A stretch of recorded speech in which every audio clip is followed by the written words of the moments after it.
Hello viewers, তোমরা সবাই কেমন আছো? আরও একটা মিনি ব্লগ নিয়ে চলে এসেছি।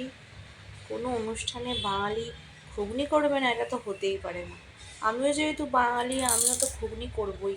আর ঘুগনি আমার ভীষণ পছন্দের একটা খাবার, তাই আমি কোনো অনুষ্ঠান হলেই ঘুগনি বানিয়ে ফেলি। আজকে যেহেতু শিবরাত্রি ছিল, তাই আমি নিরামিষই বানিয়েছি ঘুগনিটা, কিন্তু খেতে অপূর্ব হয়েছিল।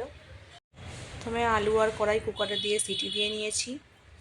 তারপরে কড়াইতে গোটা গরম মশলা, টমেটো, কাঁচা লঙ্কা যা যা দেয় সমস্ত কিছু দিয়ে, লঙ্কা গুঁড়ো, হলুদ গুঁড়ো ভালো করে কষিয়ে নিয়ে কুকারে থাকা কড়াইগুলো ঢেলে দিলাম। ঢেলে ভালো করে কষিয়ে নিলাম। তারপরে জল দিয়ে দিলাম। খানিকটা পরে দেখলাম যে ঘুগনিটা হয়ে গেছে। দেখো ঘুগনিটা কত সুন্দর হয়েছে। তো আমার ভিডিও কেমন লাগলো অবশ্যই কমেন্টে জানাবে। আর যারা যারা এখনও আমার চ্যানেল সাবস্ক্রাইব করোনি অবশ্যই সাবস্ক্রাইব করে পাশে থাকবে। ততক্ষণের জন্য বাই বাই, টাটা।